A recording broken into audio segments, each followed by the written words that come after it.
Hey, what's up, Pokemoshpitbeta? This is xJoey3636x, and I'm back with another OE match against the TheSGTBash. He's from Scotland. He has a Scottish accent, then, obviously, and Scottish accents are really awesome, so you should probably go check him out. I checked him out, and I subbed to him myself. Anyways, he requested a OU or an Uber match. I don't want any Ubers, so we decided to have the OU match, and it actually turned out pretty well. And he's actually the one that requested me to upload this battle of the Pokemoshpitbeta. So if you do enjoy it, please go thank him by checking out his channel. Anyways, getting into this match, before anything, this match is actually going to be sped up and sped down on certain parts to help me narrate it in specific areas better. And also, I want to point out one thing about this Alakazam. This Alakazam is actually supposed to be a Focus Sash set, but I could not find my Focus Sash Alakazam. I searched forever, and I decided to bring one of my other 5 Alakazams because I have that many Alakazams, because Alakazam is amazing. Anyways, he's going to lead off with Heatran, which I either thought Hydreigon or Heatran or, Espeon were actually going to be the lead. Turns out it's going to be Heatran. I kind of figured it would be a rock lead with Air Balloon. Turns out it does not have the Air Balloon, and I see this, so I'm going to go for an Earth Power. Now, I don't think he suspects an Earth Power, because most Gastrodons have Ice Beam, hit Dragonites and everything. So Earth Power is not really that common, but it is kind of a useful, move on the Gastrodon. I'm pretty sure most people run either or in certain occasions. Anyways, I'm going to go for it. Even if he wants to switch out into something to take that better, it's fine with me. He probably thought I was going to go for a Scald, and he probably knew you could live one Scald and just get up rocks and then switch out into something better. Anyways, he's going to his Espeon here, and as he sets up a Reflect, that tells me he's more especially bulky, so I'm going to be able to go fire off a Scald the first turn, do a little bit more damage than, after this turn as he sets up a Light Screen. I'm basically just trying to burn him because a burned Espeon is good. I do get a burn, and that is amazing because obviously if it's Magic Bounce Espeon, I don't want to go for Toxic and end up toxicing my own Special Wall, and my Gastrodon is probably going to be helpful very much in this match. Now the obvious, switching to Jellicent is pretty obvious. Predicting another Scald. I'm going to switch out into my Celebi, basically scare him out, but he's actually going to stay in, and I'm in a physical set with Life Orb, and I'm going to U-turn out. That kind of caught me off guard, so I'm thinking, alright, he's probably staying going for a Shadow Ball to try and KO my Celebi, so I'm going to go on to Scrummery to resist that Shadow Ball, as he actually decides to go for an Ice Beam, so maybe he doesn't have the Shadow Ball as my mind process here. I don't really know too much about this set now. Now, either a Scald or a Surf is coming my way, and I definitely don't want to leave Skarmory to take that, because it would probably easily KO me from this range, and if not, burn me or something. So I'm going to switch on to Gastrodon to take the Water-type move with Storm Drain, as he actually goes and reveals Hydro Pump, so this set is really throwing me off because it could be a very bulky set with, Hydro Pump to, do additional damage because the lack of, special attack investment can be made up with Hydro Pump. But he's actually going to reveal that he's got for his third move here, which is Shadow Ball, and I kind of also don't understand why he didn't go for the Shadow Ball. Maybe he predicted me to switch out to Skarmory to take the Shadow Ball and then probably switch out to something else or something. But yeah, that Ice Beam really benefited him the most. Anyways, now I'm going to go for Toxic right here, as he probably predicts another Earth Power on his Jellicent, which is pretty obvious. I mean, I probably was going to go for that. I just didn't go for Toxic the first turn, because in case he did predict that and go out into Espeon and bounce back to Toxic, that really wouldn't be too helpful for me. Now, I'm going to leave Gastrodon in here, just go for Recover, and discard what he's going to want to do. I want to see what kind of set this Hydreigon is, if it's like Specs, Life Orb, Choice Scarf. Most of them are usually Choice Scarfed. Looking at that damage, it probably is Choice Scarfed, what I think at this point in time. So yeah, and now I'm going to switch out into Metagross, basically to take advantage of the lower special attack. Or, if he wants to go for it again, really, or just basically, I don't know. But he's actually going to switch out into his Espeon, and this looks pretty favorable for me if he's light screen, dual screener set, I should say. So I was really close to going for an Agility, but I remember that the Jellicent is still around, and I really can't do too much to Jellicent, especially with my Metagross. So I'm going to stay and just go for Earthquake, because I know I can easily live a move if he has like Shadow Ball or something. And turns out he's going to have Hidden Power Fire, probably for Ferrothorns and Scizors and Fortresses. Anyways, he's going to Scizor here after I take out the Espeon with the Earthquake, and I'm going to go for an Earthquake, just scout out what kind of a Scizor this is. I kind of thought it would be like a Swords Dance one, but I guess it's just Bandit because he goes straight for attack and I actually outspeed him and do a nice little chunk of damage off onto Scizor with Earthquake. Now I'm going to take advantage of that -1 attack on Scizor, and if it is banned, obviously he's locked into the superpower, which is not very effective. So yeah, I can easily set up a free Dragon Dance on the switch out into the obvious switch into Jellicent, which will pretty much wall me, except I do have the Earthquake, which probably won't KO it after +1.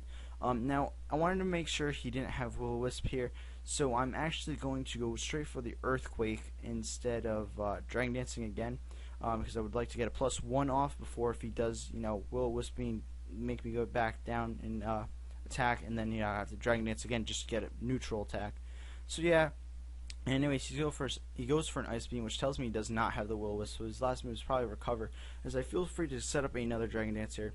Now, I had a horrible feeling that if he went for an Ice Beam again, it would freeze, and it's actually going to turn out to freeze me. I really thought that in the match. I was like, he's probably going to end up freezing me. I have a horrible idea, he's actually going to freeze me. So, that was kind of ironic. But anyways, I'm going to thaw out first turn, which is actually awesome. And I'm going to fire off a +2 Earthquake. And after seeing the +1 Earthquake on Jellicent, +2 obviously from half health is going to easily KO it. Now I'm going to get up to +3 attack, which is really awesome for me, as it looks really good for me at this point, and maybe even possibly sweep the rest of his team. Now he's going on to Conkeldurr, and I'm going to go for a +3 Waterfall, Stab, and from Jolly, I guess, Gyarados. Anyways, he's actually going to go for a substitute. I guess he was like really bulky set, and he probably thought he could probably take a Waterfall better than that, and then maybe fire off Focus Punch, Stone Edge, or it's like a Mach Punch combo after one of those moves. And he's going to get a crit on this Mach Punch. So if he went for 2 Mach Punches, which I would have done myself, he probably would have easily KO'd my Gyarados, and if not, he still has that Scizor waiting, to come in Bullet Punch me to death. Now he's down to just 2 last guys, which are his Scizor and his Hydreigon, and obviously Bullet Punch is going to finish me off from that lower amount of range because I'm not a bulky set at all. Now I'm going to go out to Gastrodon because I know I can take a Bullet Punch, and he's actually going to stay and go for the Bullet Punch. I didn't really expect him to stay in. I'm going to go for Scald, and off chance he does stay in, or because I really can't go for Earth Power on the switch over to Hydreigon because I won't hit him, and I can't obviously Toxic either or of them because they already are, or it doesn't affect them. Now I'm going to go for Recover on this one because I know he's actually going to be doing quite a decent amount of damage because he's Choice Banded, Technician, Stab, all of that, and Scizor is very powerful. And so even Resist Hit is going to be doing a lot, especially on Gastrodon, especially defensive, not physically bulky. Anyways, I'm going to run into Skarmory because I know I can take a few Bullet Punches and I can easily, Roost and or just start Brave Birding, try to get damage off on the Scizor. So anyways, he's going to go for a Bullet Punch again, which I know I should be able to live, but he's going to get a crit. I really didn't notice that when I battled him. I thought he just got like really max damage or something, or I just had lower HP and he took me out, which I thought was kind of unfortunate, but now I know it was a crit, so I kind of mattered just a bit. Now he's going to go for a Bullet Punch on my Gastrodon as I come back in, finish off with the Scald. I just really didn't want to take any extra damage because I know I have to be near full HP for when that Hydreigon comes in, if it is going to fire off not Dragon Pulses, wow, Draco Meteors, wow. There we go. Anyways, I'm going to start recovering after he lives that Scald with like 1 HP, which is, oh my god, so annoying. But anyways, whatever. I really could have benefited for some rain in this match. Anyways, I'm going to go for the last Scald right here as he does some decent damage with that Bullet Punch. Now, I feel as if I'm pretty good at this point, take a Draco Meteor if he uses a Scarf set. So here comes Hydreigon, and his last Pokemon. I have 3 guys left, so it's looking pretty good for me. He's going to go for a Focus Blast, so I'm like, alright, well, I can easily live this, recover up the damage, in case he did go for another Draco Meteor, and then I would, yeah. So, I'm looking pretty good for me, and then I'm thinking he's probably locked into, Focus Blast. So, I'm going to switch out into Celebi, which is going to, obviously, resist that, take that really well, and then I can either, fire off a U-turn, or I can go for a Sucker Punch if I really needed to, because Zen Headbutt's obviously not going to hit Hydreigon. But he switches up and goes for Dark Pulse, probably predicting a switch out to one of my last 2 guys, which are both Psychic. And that's actually a really good prediction on him. or he was just trying to, flinch me and try to take me down with flinches, and then Draco Meteor me. Anyways, I'm going to Alakazam, which, like I said before, is not my Focus Sash one, and if it was, I would easily, if missed the Focus Blast, lived with Focus Sash and then gone for another one. But this is a horrible Alakazam set designed just to take care of Blissey's in OU by, and Chansey's just by going, instead of for Focus Blast, it has Psyshock. Anyways, he's going to go for a Draco Meteor here because he knows he will die from toxic damage on this turn, so it's 1v1. If he gets a crit, I'm going to faint, but luckily I do live that, and I'm just going to recover up the damage. In case toxic does not take him out, I just want to make sure, I'm good to go in case, he does get a crit or something. But anyways, it's going to be a 1-0, and it was pretty close, and I actually enjoyed this battle, so I hope you guys did too. And if you did, feel free to check out both our channels, subscribe to Pokemoshpitbeta, and I will hopefully see you guys next time, and hopefully I have another awesome battle for you guys.